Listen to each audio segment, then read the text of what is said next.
умру, когда я умру, не бесите меня своими чувствами. Когда я умру, когда я умру, неужели меня больше никто не разбудит? Никто мне не скажет, сколько будет дважды два. Я уйду отсюда, так и не дойдя до сути. Ну и хуй с ним, так-то это не ебет меня. Теперь со мной лишь темнота, все проблемы ерунда. Значит я лечу с моста, я не сгораю от стыда. Запомни меня молодым, без болезни и седин. Я бы остался слабен, а я считаю, мне пора. Не бесите меня своими слезками, когда я умру, когда я умру. Не бесите меня своими чувствами, когда я умру, когда я умру.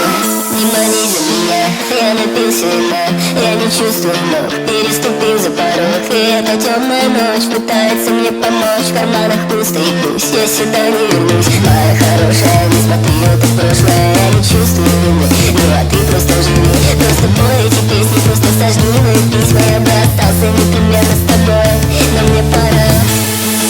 На юго-востоке Москвы этой ночью прогремел взрыв бытового газа. Один из жильцов девятиэтажного дома попытался свести счеты с жизнью. В результате взрывной волны в нескольких квартирах выбило стекла. Самого мужчину с сильными ожогами доставили в больницу. К счастью, никто не пострадал. Не бесите меня своими слезками, когда я умру, когда я умру.